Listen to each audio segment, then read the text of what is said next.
최근 현장에서 이슈가 되고 있는 아이비 교육, 지난 시간에 살짝 다뤄봤는데요. 오늘 좀 학부모님들 입장에서 이야기를 좀 나누고 싶어요. 아이비 교육 과정이 도입된다는데 아이비 교육이 도입이 되면 우리 자녀들 어떻게 공부해야 할까? 이 부분에 대해서 좀 더 쉽고 구체적으로 좀 이야기를 나눠보겠습니다. 우선 아이비 교육 뭐죠? 예, 인터내셔널 바칼로레아. 만 3세에서 19세 학생을 대상으로 하는 국제 공인 교육과정입니다. 예, 아주 전통이 오래됐어요. 1968년 스위스에서 이런 비영리 국제기구로 시작을 하였습니다. 그러니까 유럽의 일부 국가에서 운영되었던 아이비가 이제 세계 공인 교육과정으로서 이제 확대되고 있는 측면이 있다. 좋습니다. 그럼 이거 외국어로 운영되는 교육과정입니까? 주로 영어나 프랑스어, 스페인어 등으로 교육되고 있고요.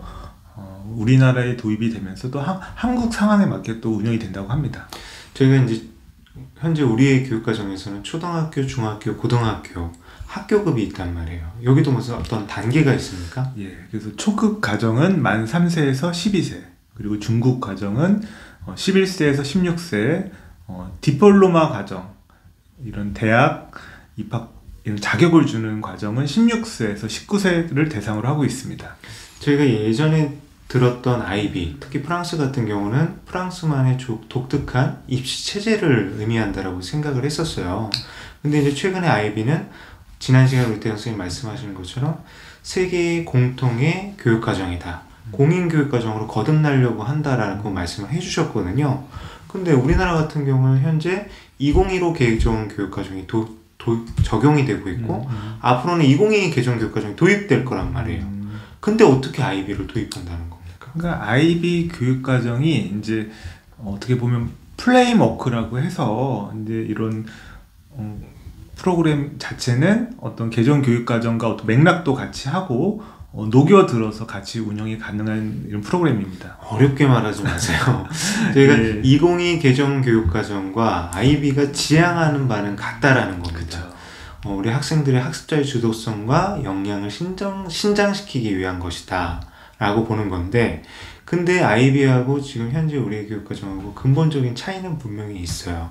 뭐냐면 그 부분이 바로 핵심인데 어떤 것에 포인트가 있다고 생각하세요? 그래서 아이비 교육과정 하면 말 그대로 교육과정이니까 교육과정이 다른가 보다, 수업이 다른가 보다 하는데 잘 살펴보면 평가 측면이 지금 현재 우리나라 많이 다른 것 같습니다. 그러니까 아이비의 이제 핵심, 우리가 아이비에서 도입하려고 하는 부분은 어떤 교육과정 측면이 있어요. 그 중에서 혁신, 어떤 부분을 혁신하냐? 평가의 혁신이라는 거예요. 2022 개정교육과정, 2015 개정교육과정이 창의 융합형 인재를 양성하겠다라고 했지만 평가에 있어서는 지식을 평가하고 대학 입시를 위한 수단으로 활용된 측면들이 있었어요. 근데 아이비에서는 평가의 혁신을 통해서 학습자들에게 키워주고자 하는 역량을 측정하겠다라는 거죠. 그게 가능한 겁니까? 그러니까 평가가 어떻게 보면 교육과정 다음에 수업이 일어나고, 근데 평가가 일어나는 것 같지만 평가에 의해서 교육과정과 수업이 거꾸로 결정되기도 하거든요. 그래서 최근에 이제 경기도나 여러 시도에서도 논의되고 있는 아이비 같은 경우에는 초등학교급에서는 이제 프레임워크로 들어오는 겁니다. 그러니까 우리의 교육과정 체계와 아이비의 체계를 접목시키되 평가를 강화한다. 평가를 혁신한다. 서술형 평가를 강화하겠다라는 걸로 받아들이시면 되고, 중고등학교 같은 경우는 아이비형 교과목을 신설하는 거죠. 예. 왜냐하면 우리의 대학 입시를 한 번에 바꿀 수 없기 때문에 아이비가 도입된 교과형 아이비를 운영하겠다.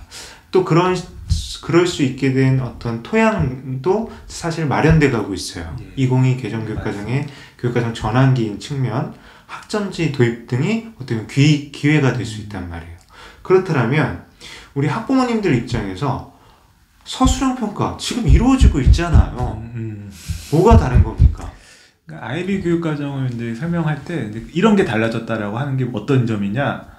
우리나라 이런 역사 시험에서는 역사적 사열에 대해서 나열하시오. 서술형 평가를 이렇게 한 것 같지만 실제로는 객관적인 지식만을 묻는 그런 무늬만 서술형 그렇죠. 평가죠. 그리고 아이비 교육과정에서 이런 문제가 나온다는 거예요.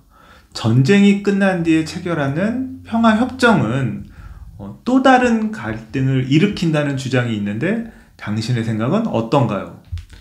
그러니까 우리가 무늬만 소수령 평가를 했던 이유, 전 그 근본이 어떻게 보면 수능이나 대학 진학을 위한 평가에 문제가 있다고 보는 겁니다. 어떤 줄 세우기식 평가를 위해서 가장 용이한 게 분명한 답이 있는 문제를 출제하고 그걸 평가하는 형태가 됐던 거예요. 그래서 우리 학생들이 수능의 수학 과목도 암기 과목이다라고 말했습니다. 어떻게 지금 공부하고 있죠? 문제 유형을 계속 반복해서 풀고 풀이 과정을 거의 암기하듯이 해서 이제 숫자만 바꿔서 푸는 수준으로까지 갔습니다. 우리 대성쌤이 지난 시간에 말했잖아요. 그 미국인 타일러가 우리의 수능 시험을 풀고 나서 깜짝 놀라서 한 얘기가 있다면서요. 현지의 고등교육을 받은 지성인조차도 우리 수능 영어 과목을 풀기가 만만치 않았다는 거죠. 그렇죠. 그래서 우리 교육은 넣는 교육이고 사실은 서술형 시험조차도 그걸 확인하는 수준이거든요. 근데 아이비 교육과정은 끄집어내는 교육을 아주 강조하고 있습니다. 그러니까 우리 아이비 교육과정이 도입되면 우리 학부모님들이 굉장히 불안하실 거예요. 지금도 우리 아이 학습량이 많은데 더 많아지는 겁니까? 이렇게 생각하실 수 있어요. 물론 그걸 어떻게 도입하냐는 우리도 지켜봐야겠지만 저는 이 부분이라고 생각해요. 양을 중심으로 하는 우리가 공부법에서 질을 중심으로 하는 교육법으로 바뀌어야 된다. 어떻게 생각하세요? 저는 많이 외우고 막 그러니까 학생들이 힘든 거거든요. 내가 원리를 안다면 어떻게 보면 이해도 잘 되고 또 적용도 잘 되거든요. 그래서 그런 원리나 개념에 대해서 그걸 가지고 활용하는 연습이 좀 더 필요하다는 생각이 듭니다. 그러니까 우리의 문제는 하나의 답을 찾아가는 형태의 문제가 주가 됐다면 아이비는 다양한 답을 제시할 수 있는 확산적 사고 그리고 그 속에서 얼마나 유의미한 답을 낼 수 있는가 어떤 비판적 사고나 문제 해결 사고를 키워나가는 데 초점이 있다고 보고 이제 우리가 이제 예를 들어 볼게요. 저희가 이제 독서를 많이 해요. 독서 활동들은. 근데 이제 독서 활동조차도 학원에서 논술학원, 국어학원들이 있거든요. 그 국어원에서 수업을 하는 방식들을 보면 지문을 제시하고 지문 속에서 답을 찾는 방식이에요. 화자가 말하고 싶은 건 무엇인가? 어떤 구절 속에 담긴 뜻은 무엇이냐? 이런 중심의 문제가 돼버려요. 근데 아이비의 서술형 평가는 무엇을 묻겠어요? 그러니까 가장 큰 차이가 우리나라 시험에서는 작가의 생각을 물어봐요. 근데 아이비에서는 그거를 읽은 독자의 이런 생각을 물어본 게 가장 큰 차이인 것 같습니다. 그렇죠. 그리고 이제 그런 단순 지문을 넘어서 현실의 상황이나 어떠한 그 문제를 푸는 우리 학생들의 생각을 연계해서 답을 제시할 수 있는 그런 역량을 본다라는 거죠. 그런 부분에 있어서 우리 학생들 같은 경우 공부법 포인트만 좀 잡아주세요. 그러니까 어머님들이 시험 기간에 아이가 잘 외웠는지 묻고 답하기를 해요. 주로 단답식으로. 근데 이제는 그게 바뀌어야 될 것 같아요. 아이한테 어떤 일이 있으면 그게 왜 생겼니? 그러면 그게 어떤 영향이 있을 것 같니? 그리고 이거와 저거는 차이점이 뭐니? 이런 식으로 열린 질문을 해야 되지 않을까라는 생각을 합니다. 저는 이 부분에 있어서 이제 일부 대학부설 영재교육 기관이나 대학교 입시에서 활용되는 신청 면접을 주목해야 된다고 생각을 해요. 문제를 제시합니다. 그리고 그 문제를 푸는 방법을 설명합니다. 그러니까 가정에서 공부를 할 때 지금까지는 10문제가 아닌 100문제를 푸는 것에 초점을 맞췄다면 지금은 5문제를 풀더라도 그 5문제를 어떻게 풀었는지를 심사위원이나 평가위원 앞에서 설명할 수 있어야 된다는 거죠. 그래서 저희가 이 풀이 과정을 내세우는 어떤 수학 문제 그런 부분에 있어서도 이제 접근 방식을 달리하는 것이죠. 그리고 이제 예를 들어서 저희가 항상 강조하는 독서 있잖아요. 독서 활동은 어떻게 해야 될까요?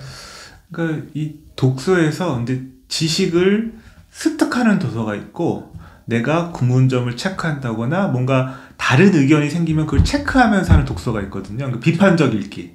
이런 비판적 읽기를 하는 독서법이 필요할 것 같습니다. 맞습니다. 이제 핵심적인 말씀을 해주셨어요. 비판적 읽기. 그 글 속에 있는 것을 바탕으로 본인의 생각을 만드는 과정이죠. 그런 부분들에서 의미가 있고 또 이제 그 다음으로 나오는 것이 어떤 프로젝트 학습 형태의 학습자 주도성이 필요해요. 프로젝트 학습을 이끌어갈 수 있는 이런 학습자 주도성 좀 구체적으로 설명을 해주세요. 그러니까 문제를 아이가 스스로 찾고 기존에는 문제를 주어졌다면 아이가 너가 불편한 점 혹은 우리가 불편한 점 혹은 우리 사회에 필요한 게 무엇이냐 문제를 찾고 그러면 해결 방안은 어떻게 하면 좋을까? 아이 혼자 할 수는 없을 것 같아요. 학부모님이 함께 조언도 해주고 격려도 하면서 혹은 학교에서 또 선생님과 또 이렇게 협력하시면서 이 문제를 해결해보고 그거를 자기 학생 수준에서라도 그 해결 방안을 찾는 그런 경험이 필요할 것 같습니다. 그러니까 우리 조금 더 쉽게 말씀드리면 왜라는 질문을 많이 해야 돼요. 우리 학생 스스로가 가설을 설정하고 그 가설을 바탕으로 자신의 어떤 주장 수립해야죠. 그리고 그것을 증명하기 위한 문제 해결 계획을 수립하고 그리고 그것을 해결하는 과정 속에서 탐구를 수행합니다. 그리고 때로는 프로토타입을 만들어가는 창작의 과정도 필요하겠죠. 근데 이렇게 말하면 굉장히 거창한 것 같지만 우리가 이스라엘의 하브루타 공부법에 저는 그 답이 있다고 생각을 해요. 어떠한 문제를 풀어가는 과정 속에서 학습자가 주체로 거듭나야 됩니다. 주체가 되지 못하는 문제풀이는 뭐냐면 학원에 가서 수업을 듣고 그것을 암기하고 적용하는 데 초점을 맞추는 수업이에요. 근데 이제 주체가 되는 수업, 아까 말씀드린 것처럼 스스로 주체가 돼서 문제를 찾고 해결하는 과정을 제시해 나가는 것이죠.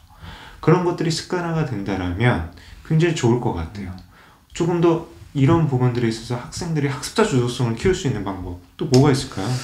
스스로 뭐 공부 계획을 세워본다거나 그리고 우리 학생들 이제 이런 책 읽는 거 아까 말씀하셨잖아요. 이런 책을 좀 더 학부모님이 다양하게 조금 안내를 해주신다거나 그리고 문제풀이 이런 거에 있어서 이제 이런 단순히 이제 맞고 틀리고 하는 문제보다는 이제 앞으로 아이비 교육과정이 도입이 되면 좀 더 개방형 문제라든가 서술형 문제가 확대될 텐데요. 이런 자신의 이야기를 논리적으로 전개하는 그런 이런 논리적 글쓰기에 대한 좀 연습이 필요할 것 같습니다. 그 조금 저희가 내용을 정리해 볼게요. 아까 말씀하신 것처럼 어떤 비판적 읽기 그리고 아까 댄스님이 말씀한 논리적인 글쓰기, 비판적 읽기, 논리적인 글쓰기 그리고 제가 또 아까 말씀드렸죠. 어떤 그것을 바탕으로 하는 독서 논술 그리고 생활 속의 프로젝트 학습 이런 것들을 강조했는데 가정에서 우리 학생들과 가장 이제 쉽게 실천할 수 있는 게 이거는 아주 단순합니다. 집안마다 화이트보드를 놓는 게 좋아요. 그래서 그거를 학생들 같은 경우가 뭐 부모님을 앞에 두고 하는 게 아니고 혼자 문제를 풀더라도 판서하면서 푸는 게 굉장히 의미 있다고 생각해요. 그걸 설명하는 과정이거든요. 그리고 이제 실제로 아이비가 도입되었을 때 어떤 심층 면접이나 인공지능 활용한 어떤 화상 면접에서도 이런 부분들은 유용하게 활용될 수 있는 부분이에요. 그래서 저도 아까 혜성쌤이 말한 하브루타 이런 토론식 공부법이 의미가 있는 게 학생들이 항상 습득만 하고 수용만 하는 입장이 아니라 내가 적극적으로 배우고 누구를 가르치고 또 산출하는 경험이 많이 필요하다라는 생각이 들었습니다. 그러니까 아이비가 도입되면 이 교육과정에 대해서 학부모님들한테 어떤 평가 영역과 평가 체계가 아마 제공될 거예요. 그럼 그걸 바탕으로 학생들이 그걸 준비할 때 좀 질적으로 아까 말씀드린 것처럼 주체가 돼서 학습할 수 있는 환경을 구축해주고 그 부분 속에서 부모님께서 학생들을 지원해 주시면 좋을 것 같아요. 그래서 그런 부분들에 대한 준비들이 지금 차곡차곡 이루어지고 있죠. 예. 그래서 뭐 초등학교 개정교육과정, 뭐 고교 학점제, 뭐 이런 여러 가지 방향이 결국은 아이비 교육과정과 일맥상통하는 것 같습니다. 그래서 가정에서도 우리 아이가 이제는 자기 생각이 있고 논리적으로 생각하고 또 표현하고 또 협력할 수 있는 그런 시민으로서 좀 커갈 수 있도록 이제 해야 될 시기인 것 같습니다. 그래서 아이비에 대한 막연한 두려움보다는 이제 어떤 평가에 있어서 달라질 수 있다라는 거. 그리고 서술형 평가에 초점을 맞춰주는데 그 문제의 접근 방식이 확산적 사고나 비판적 사고, 논리적인 문제 해결에 초점을 맞춰진다는 걸 생각하시면 돼요. 그리고 그 부분에 있어서 준비는 지금 하고 있는 공부와 다르다라기보다는 조금 더 확장되고 그리고 학생을 주도자로 만드는 그런 형태로 이루어져야 된다. 이렇게 말씀을 드리겠습니다.